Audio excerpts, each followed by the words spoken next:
जय श्री श्याम भक्तजनों। आज हम आपको इस वीडियो में वैशाख मास के 10वें अध्याय का वर्णन करने जा रहे हैं। मैथिल ने कहा, हे ब्राह्मण श्रेष्ठ, आपने दया करके इस पुनीत इतिहास को सुनाया है। अब आप अशून्य शयन व्रत धारण करने की संपूर्ण विधि भी सुनाने की कृपा करें। तब श्रुतिदेव जी बोले, हे नृपश्रेष्ठ, मैं तुम्हें इस व्रत का वही विधान सुनाता हूँ जो भगवान श्री हरि ने अपने श्रीमुख से किसी समय लक्ष्मी जी को सुनाया था। व्रती मनुष्य को चाहिए कि वे अपनी सामर्थ्य अनुसार स्वर्ण या चांदी की एक सुंदर मूर्ति बनवाए, उसे सुंदर वनमाला धारण कराए तथा पीताम्बरी पहनाए, उसका विधि पूर्वक नित्य पूजन करें। भगवान की उस प्रतिमा का पूजन श्रावण शुक्ला द्वितीया के दिन से प्रारंभ कर 4 मास तक करता रहे। 4 मास के उपरांत ब्राह्मण को ब्राह्मणी सहित भोजन कराए और शैया एवं वस्त्रादि उत्तम वस्तुएं दान करें। उसके बाद मार्गशीर्षादि मासों में पूर्व वक्त रक्त वर्ण भगवान हरि की रुक्मणी सहित प्रतिमा बनवाए और उसका विधि पूर्वक पूजन करता रहे। इसी प्रकार चैत्र मास से अगले 4 मास तक भगवान श्री हरि का पूजन करें, पृथ्वी पर शयन करें। आषाढ़ मास की द्वितीया के दिन उद्यापन करें। भगवान श्री हरि की प्रसन्नता के लिए ओम नमो नारायण इस अष्टाक्षर मंत्र से हवन करें। मार्ग शीर्षादि मासों के पारायण में विष्णु गायत्री नारायण विद्महे मंत्र से हवन करें। चैत्रादि मासों के पारायण से पुरुष सूक्त के सहस्त्र शीर्षा मंत्रों से हवन करें।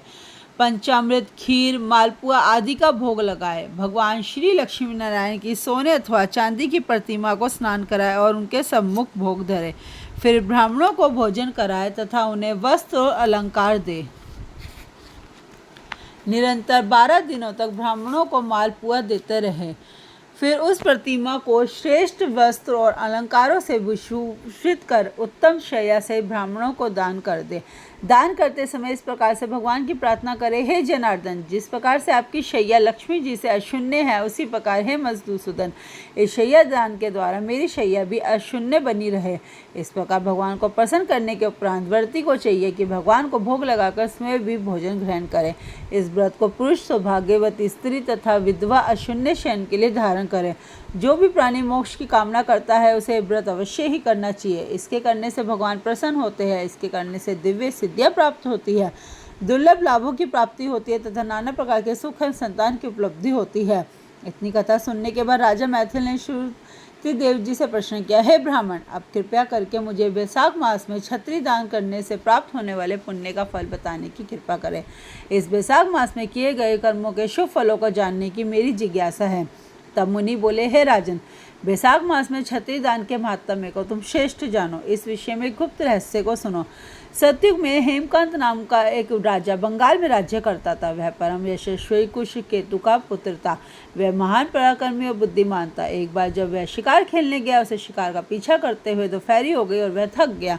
भोजन पानी की तलाश करता हुआ वह तपोवन में जा पहुंचा। उस तपोवन में परम वैष्णव शतर्जी नामक ऋषि समाधि लगाए बैठे थे।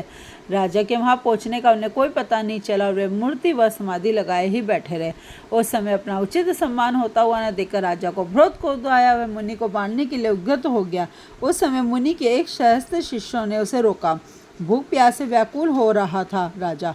अंत उसने शिष्यों से कहा, हे ब्राह्मणों, मैं बहुत थक गया हूँ और भूखा प्यासा था, तुम लोग मेरा आतिथ्य सत्कार करो। यह सुनकर उन शिष्यों ने नम्रता से कहा, हे राजन, हम अपने गुरु की आज्ञा के बिना क्या कर सकते हैं।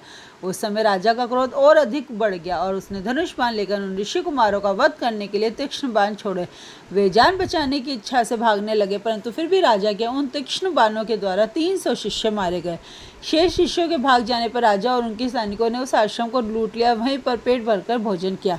रात्रि होने पर जब राजा अपने महल को वापस लौट कर आया तो उसके द्वारा पिता कुशकेतु ने वन का सारा हाल सुना तो बहुत दुखी हुआ। ऋषि कुमारों के वध की बात सुनकर राजा कुशकेतु बहुत रुष्ट हुआ। उसने अपने पुत्र की बहुत भर्त्सना की तथा उसे अपने राज्य से निकाल दिया। पिता के द्वारा निष्कासित होकर राजा हेमकांत जंगल में मारा मारा फिरने लगा। 300 ऋषि कुमारों की ब्रह्म हत्या से उसे निरंतर सताने लगी। वह वन में विचरण करता और शिकार मारकर अपना पेट भरता। इसी प्रकार से जंगल में रहते हुए 28 वर्ष व्यतीत हो गए, परंतु उसे एक पल को भी चैन प्राप्त नहीं हो सका। देवात वैशाख मास में एक दिन दोपहर को उस वन में होकर तीर्थ नामक एक महामुनि जा रहे थे। वहाँ धूप की प्रखरता के कारण मुनि बेहोश होकर गिर पड़े। हेमकांत ने जब मुनि को इस दशा में देखा तो उसे दया आ गई। उसने ताड़ के पत्थरों की छतरी बनाई और उसे मुनि के सिर पर लगाकर उनकी धूप से रक्षा की।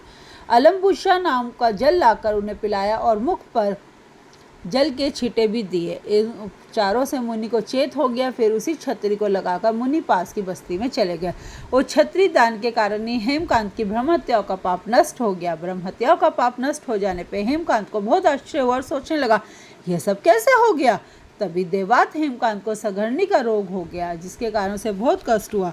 फिर उसने यह देखा कि उसके सम्मुख भयंकर आकृति वाले 3 यमदूत खड़े हैं। वह उन्हें देखकर बहुत ही दुखी हुआ। तभी से छतरी का दान का स्मरण हो गया। निदान उसने भगवान विष्णु का स्मरण किया, जिससे भगवान प्रसन्न हो गए। उन्होंने विश्व के सेन को यह आज्ञा दी कि तुम जाकर हेमकांत की रक्षा करो, यमदूतों को भगा दो। वे वैशाख मास में छतरी का दान करने से निष्पाप हो चुका है, इस कारण तुम उसे कुशकेतु के पास ले जाओ और उसका राज्य भी दिलवाओ। भगवान की इस आज्ञा को पाकर विश्व का सेन हेमकांत के पास जा पहुंचा। उसने उसे यमदूतों से मुक्त कराया और निरोग भी कर दिया। फिर वह उसे साथ लेकर उसके पिता के साथ पहुंचा और उन्हें भगवान विष्णु का आदेश सुना दिया। भगवान की आज्ञा को शिरोधार्य कर राजा कुशकेतु ने हेमकांत को अपना राजपाट सौंप दिया। उसमें पत्नी के साथ ले वन में तपस्या करने के लिए चले गए। हेमकांत वैशाख मास के प्रभाव को समझ चुका था, तो उसने बड़ी लगन के साथ सदैव वैशाख मास का सेवन किया। यथोचित दान किए, छतरी और जल का दान किया। इस पुण्य के प्रभाव से वह सभी प्रकार के सुखी और संपन्न बना रहा। उसके यश और वैभव में निरंतर वृद्धि होती रही। इस तरह वह लोक में सुखों को भोगता हुआ पुत्र पौत्र आदि से सुखी बना रहा और अंत में विष्णु लोक को प्राप्त हुआ। हे राजन, इस प्रकार यह व्रत धर्म, अर्थ, काम तथा मोक्ष इन चारों फलों को देने वाला है। ये वैशाख मास सचमुच ही अति श्रेष्ठ फल देने वाला है। इसी के साथ वैशाख मास के 10वें अध्याय का वर्णन समाप्त होता है। अगली वीडियो में हम वैशाख मास के अगले अध्याय का वर्णन करेंगे। भगवान लक्ष्मी नारायण की कृपा सभी भक्तजनों पर बनी रहे। जय श्री श्याम भक्तजनों।